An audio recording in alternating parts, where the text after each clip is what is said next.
మీ తాకట్టు బంగారాన్ని విడిపించిన 30 నిమిషాల్లో క్యాష్ ఇవ్వబడును. కొమ్మూరి గోల్డ్.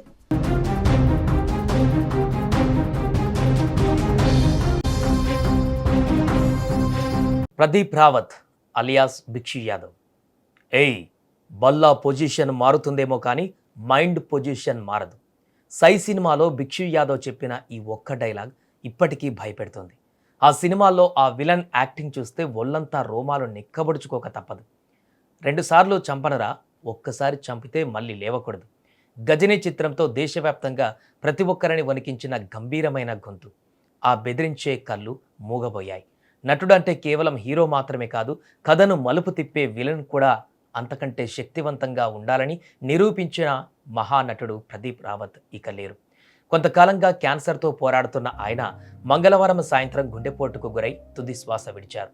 ఆయన మరణ వార్తతో సినీ వర్గాలు, అభిమానులు తీవ్ర దిగ్భ్రాంతికి గురయ్యారు. ప్రదీప్ రావత్ జనవరి 21, 1952న ఉత్తరాఖండ్లోని పౌరి గర్వాల్ ప్రాంతంలో జన్మించారు. చిన్నతనం నుంచే నాటకాలపైన, నటనపైన ఎంతో మక్కువ చూపిన ప్రదీప్ నటనే తన జీవిత ధ్యేయంగా ఎంచుకున్నారు. ఆయన నట జీవితం బుల్లితెరపైన సంచలనం సృష్టించిన బిఆర్ చోప్రా మహాభారత్ సీరియల్తో ప్రారంభమైంది. అందులో ఆయన పోషించిన అశ్వత్థామ పాత్ర ఆయనకు మంచి పేరు తెచ్చిపెట్టింది. ఆ తర్వాత బాలీవుడ్లో అడుగుపెట్టిన ఆయన సర్ఫరోష్, అమీర్ ఖాన్ మైలురాయి చిత్రం లగాన్లో దేవా పాత్రలో అలరించారు. లగాన్లో ఆయన నటనకు విమర్శకుల ప్రశంసలు దక్కాయి.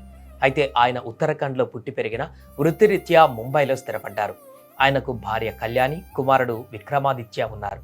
ప్రదీప్ రావత్ నట ప్రయాణం హిందీ సినిమాలతో మొదలైన తెలుగు సినిమాలతో ఆయనది ప్రత్యేకమైనటువంటి అనుబంధం. అగ్రదర్శకుడు రాజమౌళి తెరకెక్కించిన సై సినిమాతో పరిచయమై అందులో క్రూరమైన పాత్రలో కనిపించి ప్రేక్షకుల్ని భయపెట్టారు.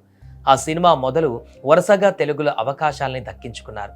4 దశాబ్దాలకు పైగా కొనసాగిన ఆయన సినీ ప్రయాణంలో తమిళం, కన్నడం, మలయాళం, ఒరియా, ఆంగ్లం, మరాఠీ, భోజ్పూర్ తదితర భాషలలో నటించి విశేషమైనటువంటి గుర్తింపును తెచ్చుకున్నారు. ఎన్ని భాషలలో నటించినా తెలుగు ప్రేక్షకుల అభిమానంతోనే ఈ స్థాయికి చేరుకున్నా అని చెప్పేవారు. ఇక ముఖ్యంగా సై సినిమాతో తెలుగులోకి ఎంట్రీ ఇచ్చిన ప్రదీప్ రావత్ భిక్షు యాదవ్ పాత్రతో మరింత ఫేమస్ అయ్యారు. ఈ సినిమాకు ఉత్తమ ప్రతినాయకుడిగా ఫిలింఫేర్ అవార్డు అందుకున్నారు. అలాగే ప్రభాస్ నటించిన ఛత్రపతి సినిమాలో రాజ్ బిహారీగా అదిరిపోయే విలనిజంతో మెప్పించారు. ఇక తెలుగులో భద్ర, దేశముద్రు, స్టాలిన్, నేను శైలజ, ఓయ్ సినిమాలతో స్టార్ ఇమేజ్ సంపాదించుకున్నారు. తెలుగులో చివరగా గాయపడ్డ సింహంలో నటించారు. తన సుదీర్ఘ సినీ కెరీర్లో కేవలం హిందీకే పరిమితం కాకుండా తెలుగు, తమిళ, కన్నడ, మలయాళం, బెంగాలీ, భోజ్పూర్, నేపాలీ పలు భాషలలో ఎన్నో వైవిధ్యమైనటువంటి పాత్రలు పోషించి బహుభాషా నటుడిగా గుర్తింపు సంపాదించుకున్నారు. ఎక్కువగా ప్రతినాయక పాత్రలో నటించిన ప్రదీప్ రావత్ వ్యక్తిగతంగా మాత్రం ఎంతో సౌమ్యుడనే పేరుంది. ఆయన హఠాన్మరణంతో సినీ వర్గాలు విషాదంలో మునిగిపోయాయి. 2 దశాబ్దాలకు పైగా తన గంభీరమైన స్వరంతో, అద్భుతమైన అభినయంతో ప్రేక్షకులను మెప్పించిన ప్రదీప్ రావత్ గారు ఇక లేరు అనే వార్త తీరని లోటు. కానీ ఆయన పోషించిన భిక్షు యాదవ్, గజిని, ప్రసంగి వంటి పాత్రలు భారతీయ సినిమా చరిత్రలో ఎప్పటికీ అమరంగానే నిలిచి ఉంటాయి.